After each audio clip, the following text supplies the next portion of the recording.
Selamat datang di Dongeng Tanah Jawa. Mari mendengarkan. Pada suatu sore menjelang malam, langit terlihat mendung. Tampaknya hujan akan datang. Nusa, Tara, Cemeng dan Curut sedang asyik bermain petak umpet di halaman rumah. Mereka tidak peduli meskipun cuaca sedang mendung. Terlihat Nusa dapat giliran berjaga. Ia mengucap hitungan mundur dengan menutup matanya. Sedang yang lain bersiap mencari tempat persembunyian. Tara bersembunyi di balik pohon talok.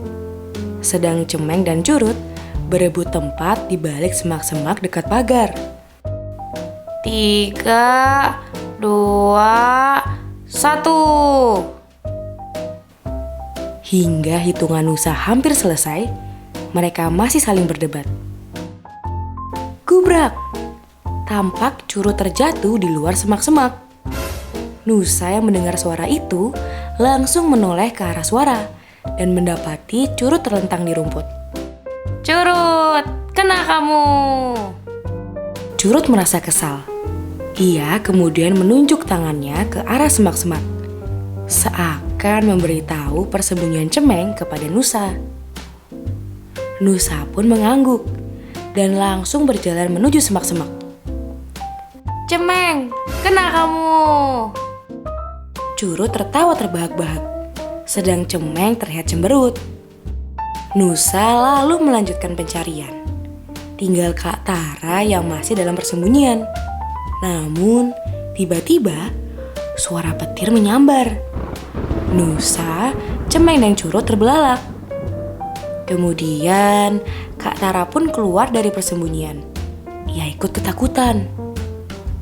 Tiba-tiba, dari dalam rumah, ibu memarahi mereka. Nusa, Tara, sudah ibu bilang kan agar segera masuk rumah? Mereka semua akhirnya berjalan lesu memasuki rumah. Hujan pun akhirnya turun mengguyur tempat tinggal mereka dengan cukup deras. Ibu menyuruh Nusa dan Tara untuk duduk di sofa ruang keluarga. Ia pun kemudian menasihati anak-anaknya. Kalian tahu tidak, kenapa ibu marah-marah kalau kalian main di luar rumah hingga maghrib? Semuanya menggelengkan kepala.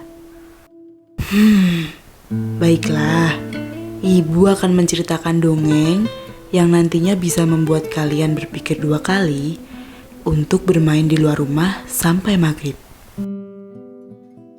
Pada zaman dulu kala, terdapat sebuah perkampungan yang damai dan tentram.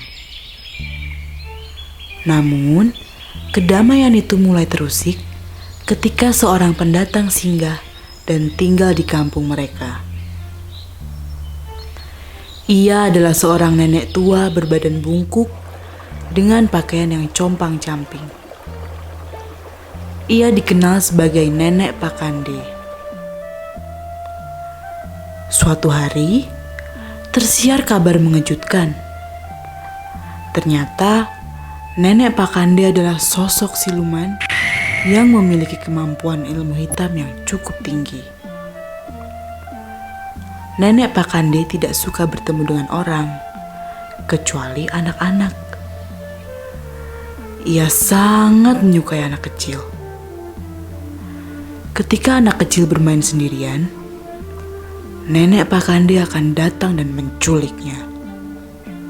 Inilah mengapa ia sering disebut Pakande, yang artinya makan. Pada suatu hari, ada 2 orang anak yang sedang bermain di halaman rumah mereka. Hingga maghrib tiba, mereka masih bermain. Ibu mereka datang untuk menyuruh kedua anak itu masuk ke rumah. Namun, anak-anak itu menolak. Mereka lebih memilih bermain daripada mengikuti perintah ibunya. Hal yang ditakutkan pun terjadi. Nenek Pakande datang dan membawa mereka pergi ke tempat persembunyiannya di hutan. Semua warga mencari ke seluruh pelosok hutan. Namun, hingga pagi menjelang, mereka tidak berhasil menemukan nenek Pakande. Pagi harinya, para warga berkumpul di alun-alun desa. Mereka mencari cara untuk menangkap nenek Pakande. Tiba-tiba, datanglah kepala desa menawarkan ide untuk menangkap nenek tersebut.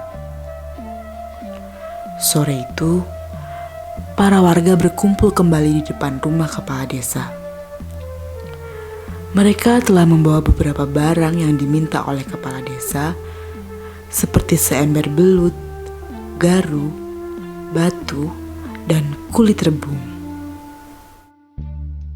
Ternyata, kepala desa memerlukan hal tersebut untuk membuat jebakan agar bisa menangkap nenek Pakande. Malam harinya, rencana pun mulai dilaksanakan. Seluruh desa gelap gulita. Semua lampu rumah dimatikan kecuali rumah milik kepala desa. Hanya rumah beliau yang bercahaya sehingga terlihat mencolok. Nenek Pakande pun terpancing dengan jebakan tersebut. Dia mendatangi rumah kepala desa dan melihat ada seorang monster yang sangat kuat. Rupanya, itu adalah kepala desa. Karena merasa ketakutan, nenek Pakande kemudian berlari. Namun, ia terpeleset oleh belut yang dikumpulkan warga. Kepalanya pun ikut terbentur oleh batu. Sayangnya, warga tak bisa menangkap nenek Pakande karena kekuatan sihirnya yang sangat sakti. Meski demikian, kepala desa meminta warga untuk membiarkannya karena nenek Pakande telah terluka parah. Keesokan paginya, anak-anak yang diculik nenek Pakande akhirnya bisa kabur dari tempat persembunyiannya. Hingga pada akhirnya, warga desa kala itu sangat berbahagia dan nenek Pakande pun sudah tak pernah datang lagi. Cerita tentang nenek Pakande pun terus diceritakan secara turun-temurun agar anak-anak mereka selalu waspada. Nusa dan Tara pun terbelalak. Mereka cukup bergetar ketakutan. Begitu pula dengan Curut dan Cemeng yang ikut mendengarkan dongeng dari ibu. Jadi, pesan dari cerita tersebut apa anak-anak? Nusa dan Tara tidak mau menjawab. Mereka masih ketakutan.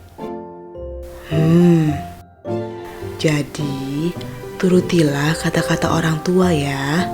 Dan kalian anak-anak jangan bermain hingga larut malam. Mereka semua mengangguk. Namun, tiba-tiba terdengar suara ketukan dari pintu. Semua orang di dalam rumah kaget. Setelah dilihat, ternyata itu adalah ayah yang baru saja pulang dari kantor. Itu dia dongeng Tanah Jawa hari ini. Sampai jumpa di episode selanjutnya ya. Dadah!